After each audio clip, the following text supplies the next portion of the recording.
Good evening, ladies and gentlemen. Welcome to this special presentation of Haydn's Good Friday masterpiece, The Seven Last Words of Christ. I'm Richard Young, violist of the Vermeer Quartet, and I'd like to guide you through this really dense and complicated, sophisticated, and wonderfully moving piece. I'd like to guide you movement by movement. Well, by 1785, Haydn's fame had spread throughout Europe.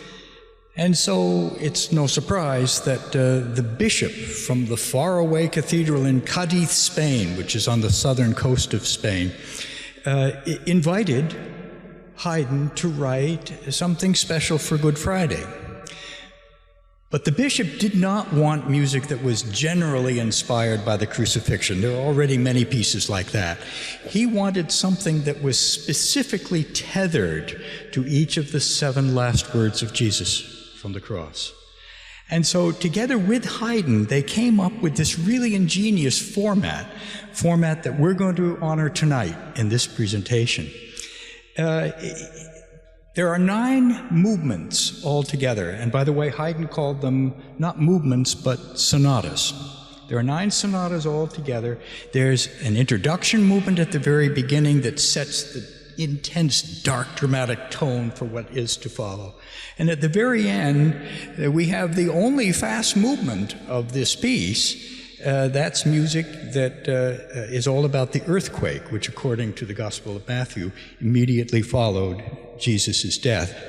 It's those 7 movements in between that really form the crux of what we're all here for. And here's how things worked. After the introduction movement, the bishop would stand before the congregation and recite the first of the 7 last words. Father, forgive them, for they know not what they do. And he then gave a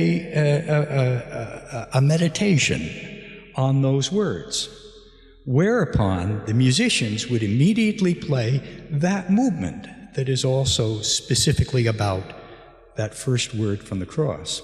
So what we have in effect is the word, a spoken meditation, and then a musical meditation on the same word. And so that pattern was followed throughout the rest of the piece for every subsequent section. Now, one of the biggest challenges that Haydn had, given the fact that 8 of the 9 movements are meditative, slow movements, is that it would be so easy for the listener to kind of get lost in this vast sea of slow movements. And yes, we can follow the Good Friday narrative through the spoken passages, but Haydn felt that the music itself needed to provide reference points. And so he did this in 2 ways. First of all, he alternated between the major and the minor mode for each of the movements. For example, the introduction is in D minor. Father, forgive them. In B flat major, thou shalt be with me in paradise. In C minor, woman, behold thy son. In E major, and so on and so forth. So it's a strictly alternating basis of major and minor, and this helps us to keep our bearings in this piece. The other thing that Haydn did was, at the beginning of each movement, he would write what we call signature motives. And under the notes, at the very opening of each movement, he wrote in Latin the syllables that quoted each of these words. For example, the word, it is finished, consummatum est in Latin. So he wrote those syllables underneath the notes. Consummatum est. And he did something similar with each movement.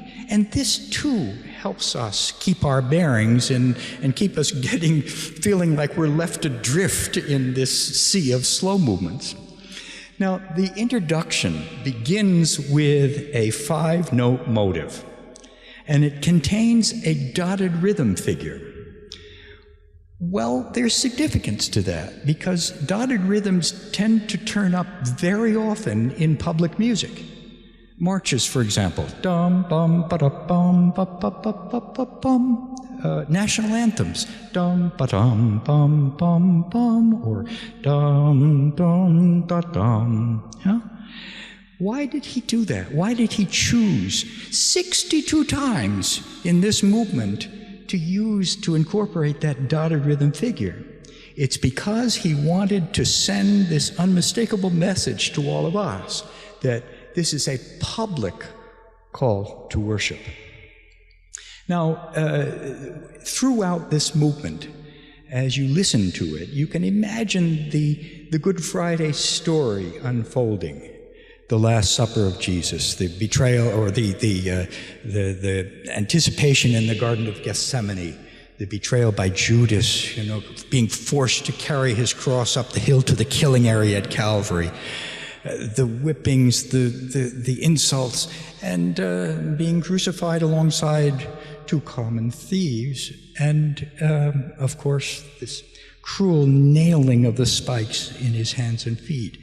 Haydn didn't intend to suggest by this note or that to relate to any of those things, but we can follow that narrative as we listen to the introduction movement. Let's hear a little bit of that. Track 1.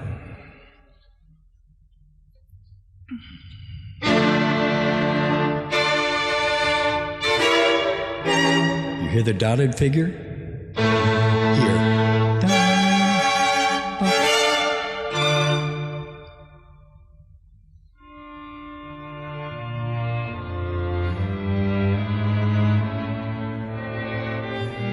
Again, the dotted figure. Up here.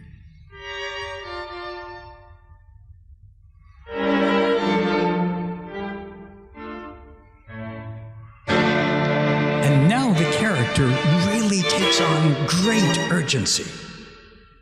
And you hear this pulsation always underneath the melody.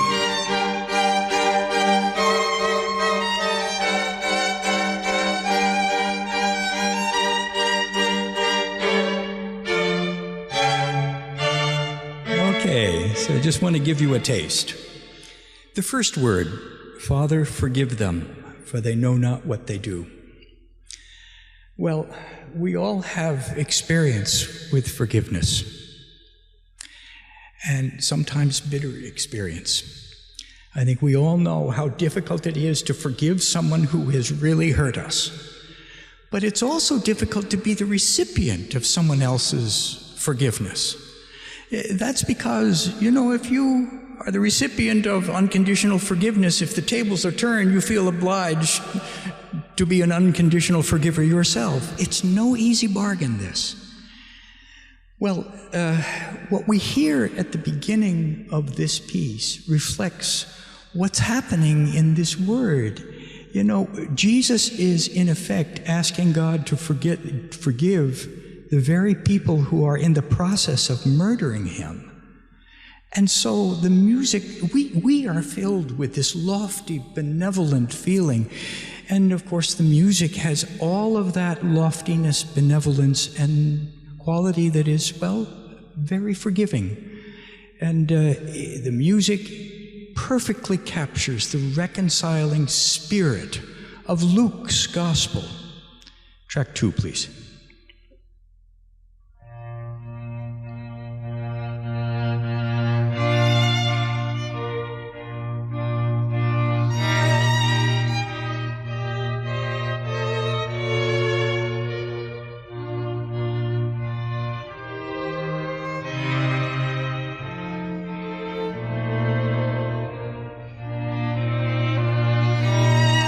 Inspired by this music, just as we're inspired by Jesus' example.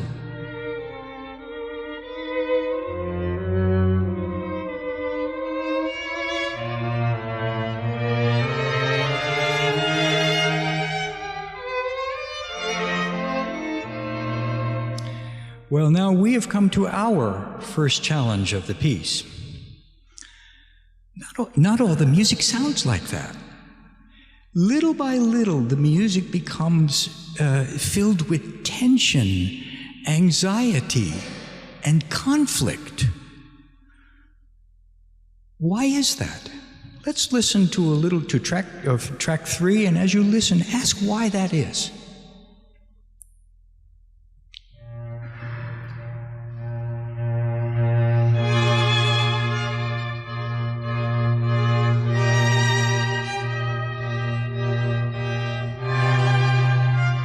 The knot begins to tighten in our gut as the tension gradually increases.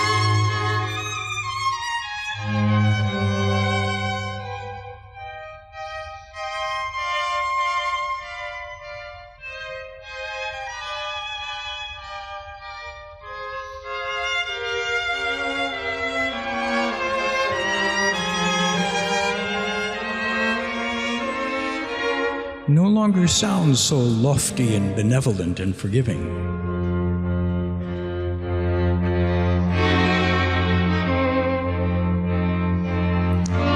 Okay, so why is it? Well, whenever we want to know why does the music sound the way it does, we don't go to a music history or a music theory textbook. We go to the Gospels for clues. Well, Father, forgive them, for they know not what they do. It appears at first glance that somehow forgiveness is tethered to ignorance. Somehow, if you're ignorant enough, if you're clueless enough as to the consequences of your words or deeds, well, then you qualify for forgiveness. You know, this almost seems too good to be true. It's like getting a do-over. It's like in Monopoly getting a get-out-of-jail-free card. It's a little bit like the plea of temporary insanity, or like a mulligan in golf. You can slash your ball into the forest, you can splash it into the pond, and you know what? It doesn't matter, because with a mulligan, it doesn't count. Well, we need to look a little bit deeper. Who were these crucifiers of Jesus? Reverend Peter Gomes from Harvard, Dr. Martin Marty, other great scholars tell us that they were not uninformed. They knew the Ten Commandments, and they knew, first and foremost, that it was absolutely wrong to kill someone, yet they did it anyway. They did the wrong thing, but in their mind, for the right reason. They were guided by the greater good, maybe by a higher authority. They wrapped themselves in righteousness and virtue, and in effect awarded themselves a morality mulligan. You know what they say? An excess of virtue is more dangerous than an excess of vice, because an excess of virtue is not subject to the same constraints of conscience. What Peter Gomes called this, what we're seeing here, is a profound ignorance of the soul. And we have examples around us today of the same kind of thing. Take those folks who were bombing abortion clinics. They did what they did not in spite of their religious convictions, but because of them. Do they deserve forgiveness? How about what's going on right now in Ukraine? Do Putin and his generals deserve forgiveness? How many of us have been similarly ignorant when we've justified our own questionable behavior by saying that we were motivated by the greater good? You know, the more we consider and dig deeper into this whole idea of forgiveness, the more we are filled with tension, anxiety, and conflict, which I submit to you are the same emotions that we hear in that music. Take a step back. At first, we hear music that expresses our initial idealism, our inspiration of Jesus' example when he's forgiving his executioners. But we're also, later on in this piece, listening to music that reflects our own conflicted feelings regarding events close to our own lives and times. The second word, today you will be with me in paradise. Well, this is the story of the thief on the cross. It's one of the most endearing and enduring stories in the whole Bible. And I think it's because there's something in this story for all of us. This story is all about those of us who have been believers all of our lives. It's about all of us who have maybe never been believers and never will be. It's about those of us who are not quite there yet, but are trying to work in that direction. It's all in this story of the thief on the cross. It wasn't enough for them to crucify or to kill Jesus. They had to choose the most painfully cruel execution method known to man, crucifixion. But even that was not enough. They also wanted to humiliate him, hence the crown of thorns, making him carry his own cross up to Calvary, all of the insults along the way, and then being crucified alongside two common thieves. And even they were mocking and insulting him, one of them saying, well, if you're really the Christ, yeah, come on, get yourself down from there. Get us down too while you're at it. But then suddenly one of these thieves, in a moment of inspiration, which Billy Graham calls the only deathbed conversion in the whole Bible, one of those thieves turns to Jesus and said, well, when you come into your kingdom, will you remember me? And Jesus turns to him and says, for sure, later today you will be with me in paradise. I mean, what a great story. What a great story. And Haydn captures all of it in this movement. Well, okay, no problem for Haydn to compose music that reflects all of the darkness and the desperation and hopelessness of Jesus' circumstances. But he also wants to come up with a way to express that instant conversion of Dismas, the good thief. And he does this through a musical device which we call harmonic modulation. And here's how it works. We start out the movement in the key of C minor. And we hear from the very first moment all of the hopelessness of Jesus' situation. Little by little, we approach what I like to call a fork in the road, a fermata, a resting point on the dominant chord, which is a G chord. And from this point, we're able to proceed, harmonically speaking, in more than one direction. What's Haydn going to do? What he does is he takes the music and he raises it up a third to what we call the relative major. And we hear music that the melody is essentially the same as what we heard at the very beginning, but what before was filled with darkness and hopelessness now has all of the radiance of the promise of paradise. Track 4, please.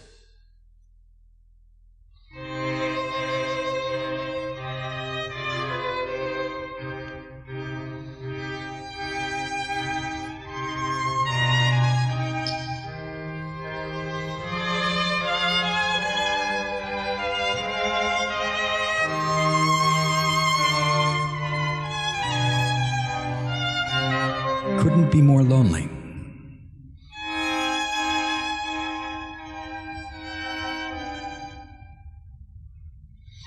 Even the silences are filled with pathos.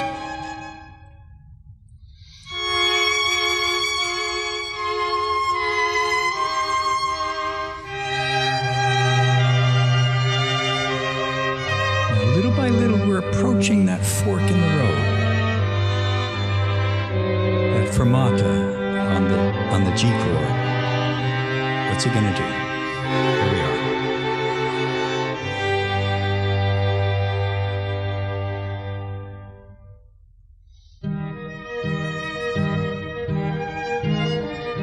Paradise.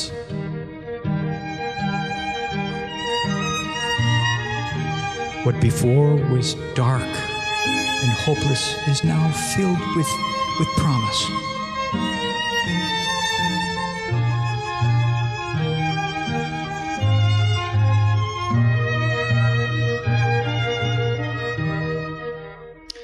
Okay, now this sonata, like all of the others, is written in binary form. And as that term suggests, there are two parts that are more or less equal in length and in their general architecture.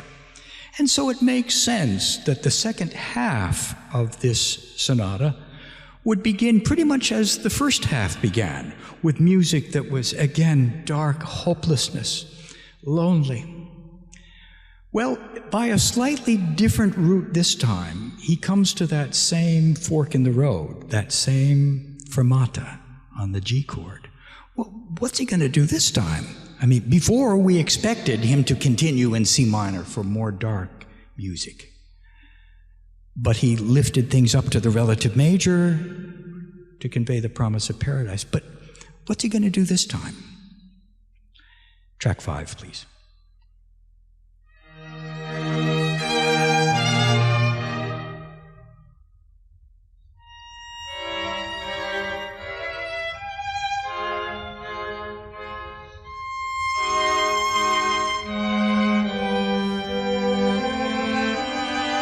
We come to that fork in the road.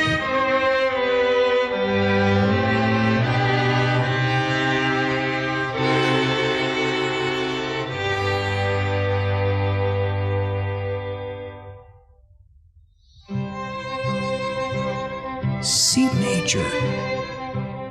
This is the simplest of all the possible choices. This is the key with no adorning sharps or flats. This is the tonality where every single note of the melody and the accompaniment can be played on the piano using just the white keys. And yet, what better way to convey the clarity and the purity of faith made ever more powerful by its utter simplicity.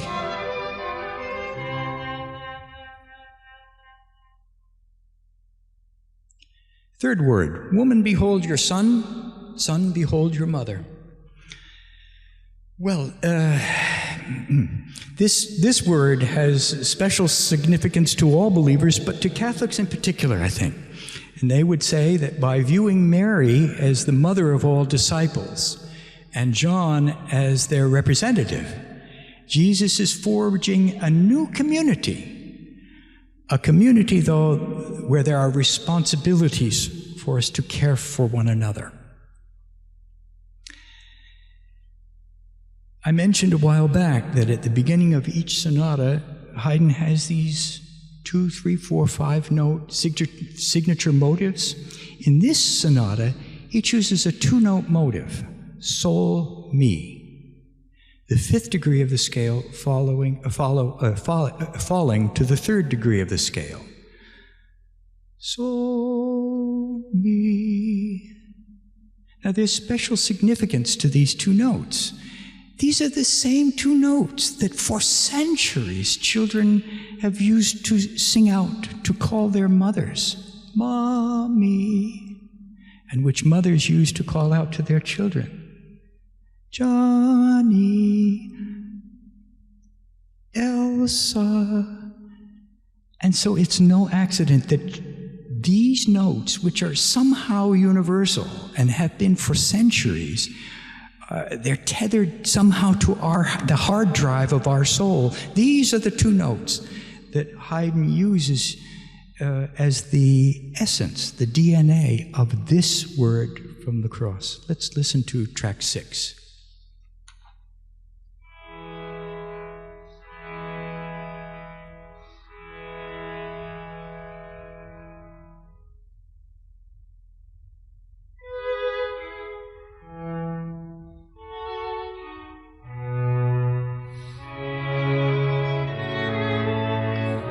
Intertwines this other voice that could not be any more graceful. Here we go again.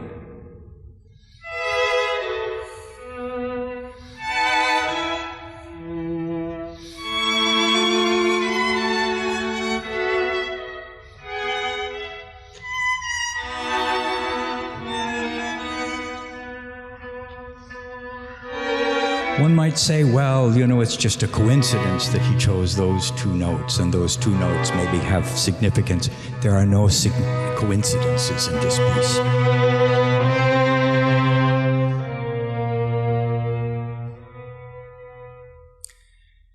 The fourth word, my God, why have you forsaken me? The great preacher Jeremiah Wright said, this is all about abandonment, but the ultimate abandonment. This is God's abandonment of Jesus in his moment of greatest need. Now, this brings up some thorny theological questions that pose a serious dilemma for believers. Either God has abandoned his own Son, or Jesus doubts that God will come to his aid.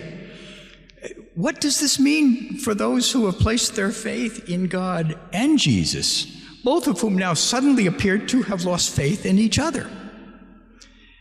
Father Andrew Greeley, with whom we did this piece many times, he put it this way: either God can help and doesn't, in which case he's a poor parent and a bad lover, or he can't help because he's not really God. Well, in this piece, Haydn, using that signature motif here, is literally spelling out, my God, why have you forsaken me? And the word why has special significance because he repeats that note, that why note, again and again and again throughout this piece. Yeah? But what we notice at the outset is that the melody of that why note and the accompaniment are not lined up. They're out of sync. We hear the why, and then a beat later the accompaniment. Why? A beat later the accompaniment. Why? Because this out of sync character creates a feeling of discomfort, of frustration, and later in the movement, even panic. If things were lined up properly, as they should be, we wouldn't feel that. So this is how Haydn is creating tension in a very subtle way. Let's hear some of that. Track 7.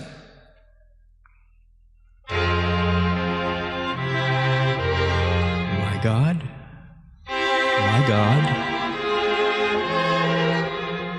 why have you forsaken me?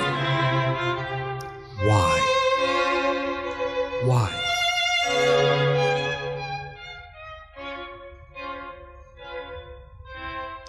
Okay, I once counted up the number of times that appears, that why question in the piece, and it's over 24 times, and each and every time there's never an answer. Until halfway through the second half of this sonata, we think we hear finally a response into cello. It's just one note. It's like an indifferent grunt. Again, we hear it again. And at that moment, the melody in the first violin begins to gather momentum, picking up more and more passion and anxiety as it climbs and begins to twist and turn upon itself. Suddenly we realize, as that's happening, as we reach the zenith, which for me is the climax of this entire work, we realize that while the first violin is playing, the other 3 instruments are sitting around doing nothing. They're not even playing. What's that about? I mean, if it was me writing this piece, I would be writing tremolos and trills and all sorts of activity at the climax. But Haydn doesn't do that. Why? At its moment of greatest need, the melody is abandoned by the accompaniment. Track 8.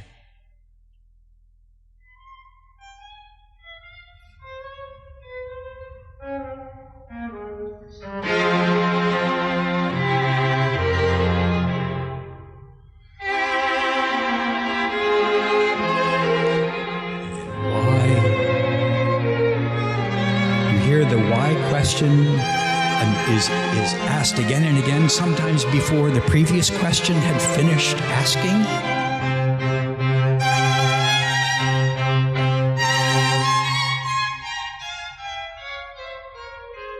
Sometimes stuttering, sometimes passionate. And now we think we hear the response in the cello. Again. Which our cellist plays with consummate indifference.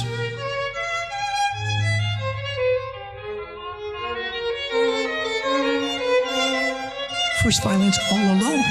Where are the others?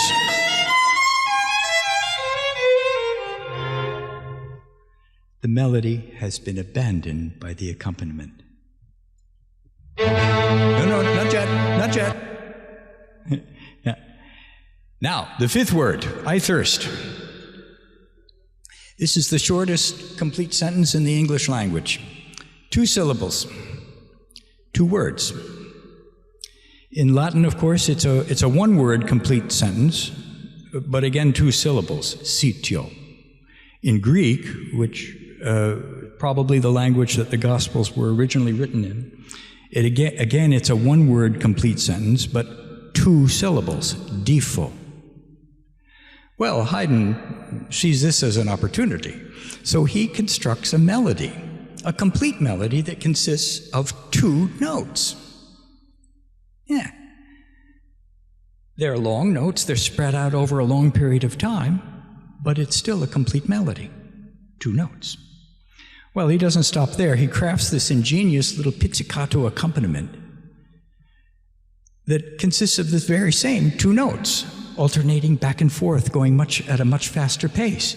But it's the same 2 notes. Every piece has to have a time signature. Well, the most common time signature then and now was 4/4.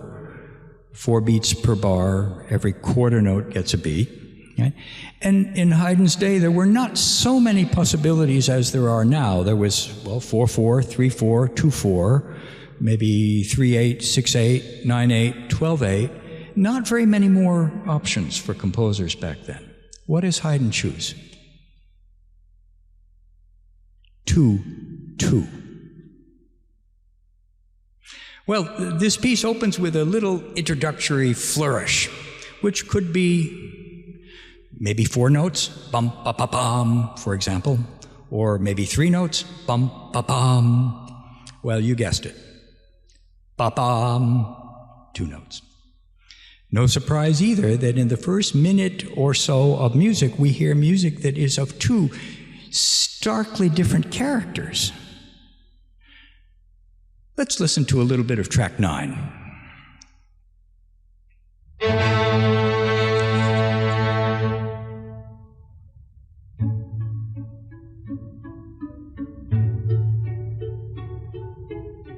Now the melody in the first violin.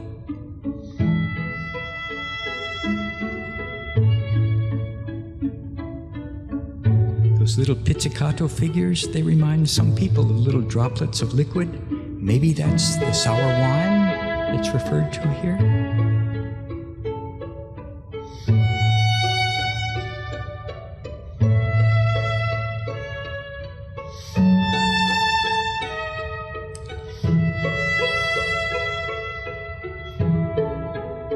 We can well imagine this dying, thirsty man. But suddenly,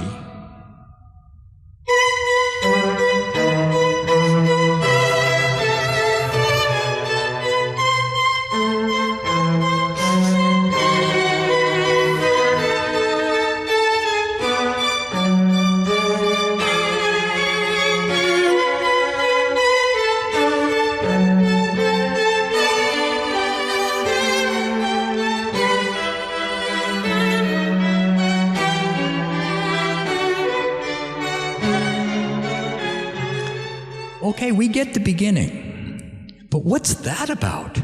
This is no longer, a man whose lips are blistering and his tongue is cleaving to the roof of his mouth and he's barely able to choke out the words, I thirst. Now we hear music where the I thirst declaration is filled with strength and passion, purpose.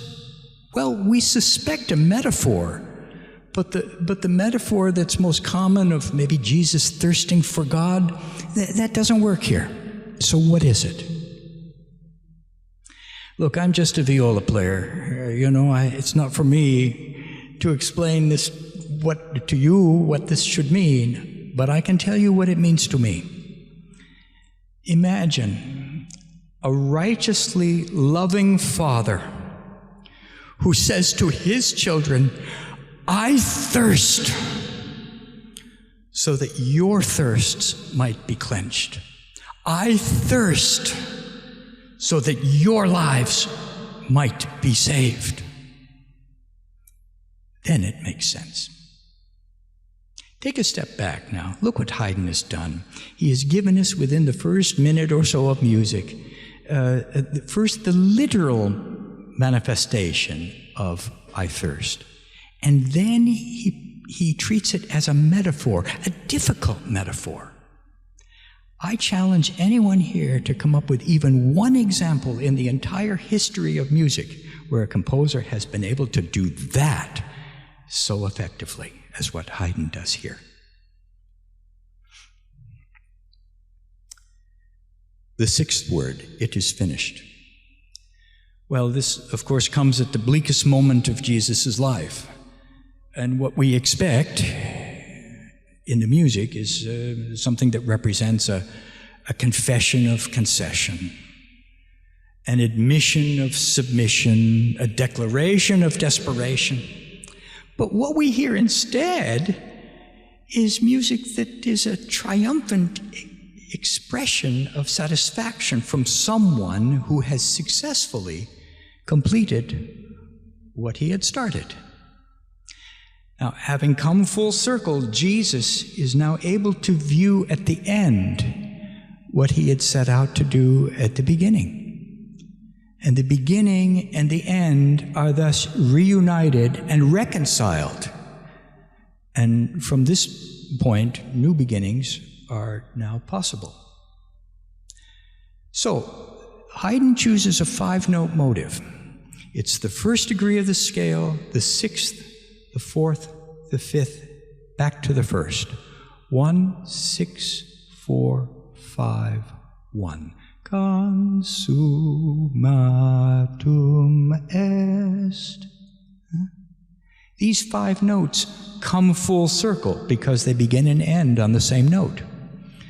Now, there's also a certain symmetry in these 5 notes if we view them, arrange them horizontally or sequentially. 1, 6, 4, 5, 1. Something like that. Now, this sonata is similar to I Thirst in that the same notes are used for both the melody and the accompaniment. And these 5 notes are used as the prototype for both the melody and the harmony. That's because Haydn uses the most common chord progression there is, the 1 chord, 6 chord, 4 chord, 5 chord, back to the 1 chord. This is the first chord progression that every starry-eyed kid who has a garage band learns. Maybe in some cases the only chord progression they learn, right? Yeah. And not only is there an inherent symmetry in the music, there's also an inherent unity because of the interdependence of the melody and the harmony. And this symbolizes the symmetry and unity of the concept of coming full circle, which of course is the essence of it is finished. This is one of 2 movements in the entire piece that begins in the minor mode but ends up in the major mode. And this enables Haydn to demonstrate the reconciliation of the beginning and the end through the reconciliation of G minor and G major.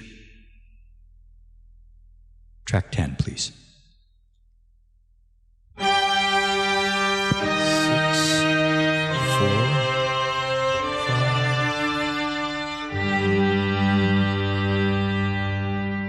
5. Now follow those 6 notes.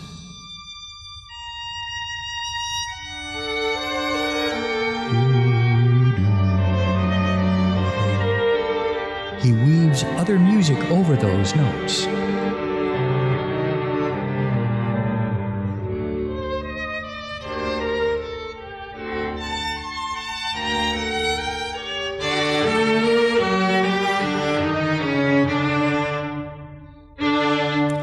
Now here, the mood totally changes.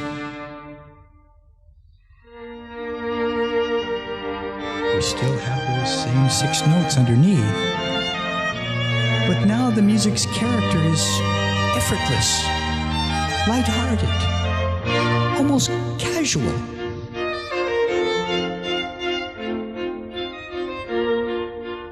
Haydn wanted to lift the burden, to release the tension.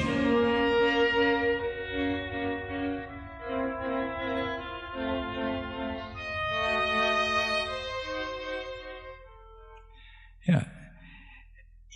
It's almost as if the music begins to breathe, and in some places it even begins to dance.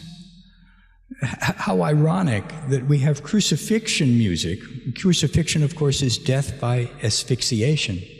That's portrayed, the music is portrayed by music that breathes.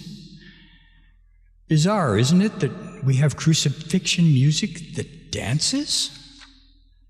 But you know, it all makes sense, because with this musical ending, we can now look back with a sense of fulfillment at what was accomplished, while also looking ahead to the possibilities of new beginnings. And once we have reached that point, once we understand why this music must breathe, must dance, we will have come full circle. The 7th word, Father, into your hands I commend my spirit. Well, these words and this music is filled with confidence and loving trust.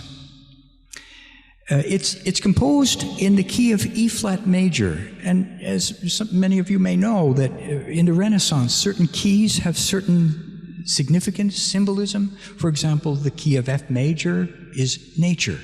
That's why Beethoven's Pastoral Symphony, F major. Right? C minor and F minor are the storm and stress keys. He writes this movement in the key of E flat major, which from the Renaissance symbolizes praise God. Let's hear a little bit of track 11.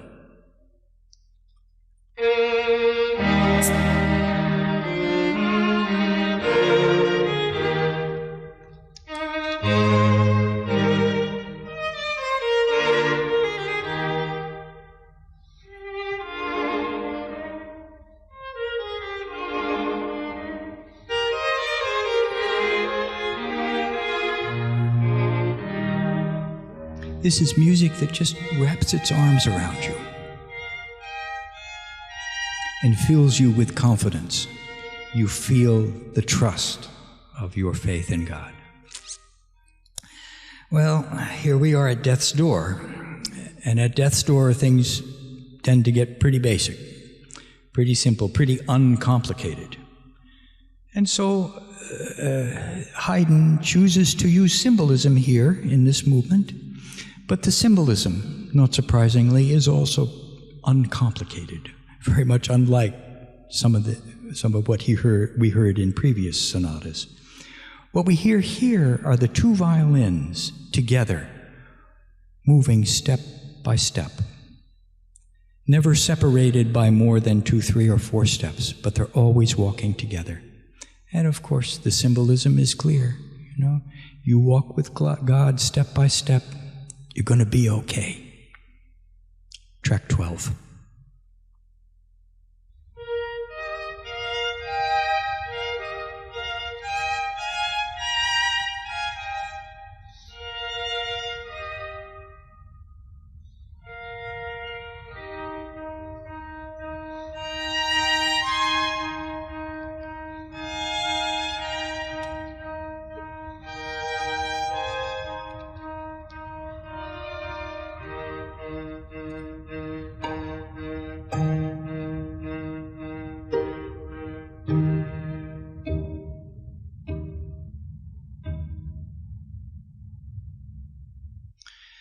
Well, now, Haydn has a big problem. He now has to find some way to make this puny little 4-instrument string quartet sound like an earthquake. How's he going to manage that? Well, if he had a whole symphony orchestra, and there is, of course, an orchestra version, there's a choral version of this as well, with lots of players, lots of singers, this is no problem. But with just 4 wooden string instruments, not so easy. So he does a couple of things to help him out. First of all, he suggests that the end of the previous movement can be played with a mute. Very uncommon back then, right? Because this will increase the difference in sonority between what we hear at the end of the 7th word and this earthquake that follows. He also abandons the homophonic texture. Homophonic means when you have a melody and then the others are accompaniment, like in the piano, melody in the right hand, left hand accompaniment. That's homophonic texture. He abandons that.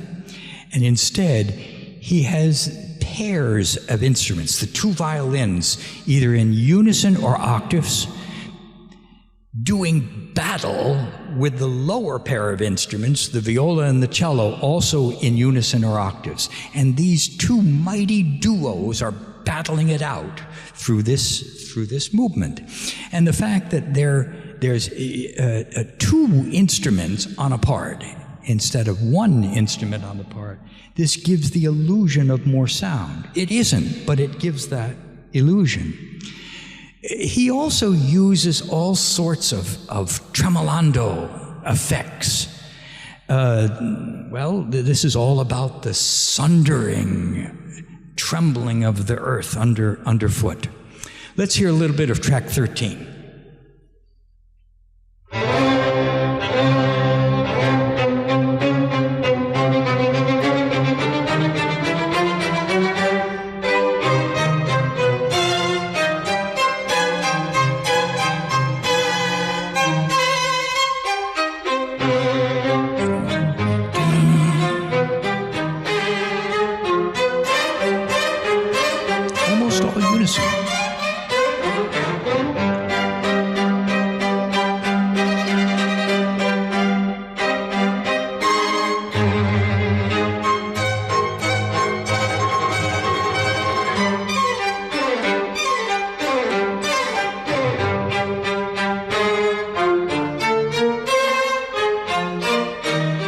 Okay, well, listen, that's about enough. And before I leave you to go get my viola, I'd like to express special thanks to Princeton University, to the chapel, to these incredible speakers that are going to join us in a few minutes, to Alison Bowden, to Teresa, to Nicole, to this wonderful team that really put this together. Thank you so much. I should remind you that you may have seen they're selling CDs and books out in the library. Well, yeah, this is the Vermeer's CD of this piece. It was nominated for a Grammy, so it got a lot of attention. It's been broadcast to something like 60 million people when it first came out. Well, maybe a lot of that has to do with the speakers. Billy Graham is on there, Dr. Martin Marty, Father Raymond Brown, Elder Dallin Oaks, who's now, I think he's like, number 2 or number 3 in the LDS Church. And then there's also Billy, did I say Billy Graham? Yeah. Martin Luther King is on this CD from a portion of a sermon that he gave that his wife recorded when he was 28 years old, preaching at Dexter Avenue Baptist. There are also books for sale out there. I wrote a book about this whole project, this whole journey, that includes something like maybe 70 or so of the best meditations on these words that we've had. It also gives a much more complete analysis of this music along the lines of what I just shared with you. Remarkably, this book, I guess thanks to a big rave in the New York Times, was number 120 on Amazon bestseller list. I mean, come on. Yeah, I mean, I'm not even sure it's anywhere near the list now, but at least back then. So you might be interested in that. Also, there is online a recording of ours of this piece that on Vermeer YouTube channel, if you just Google that. And it's a performance of this piece with it's a composite of speakers that we've had over the years here and there. There's Peter Gomes, Father Greeley is on here, Jean Bethke Elstein, the great ethicist, Alison Bowden is on here, Jeremiah Wright. Oh yeah, and there's this little known community organizer from the south side of Chicago who wasn't on anyone's radar back then, who joined us as well for a performance long before he became President of the United States. That's right. Who knew, right? And in fact, it was broadcast live, that performance, over WFMT radio, and the announcer mispronounced his name. Well, it happens. But anyway, that performance has some of my favorite meditations that we've had over the years. So thank you so much. See you in a few minutes, and enjoy the performance.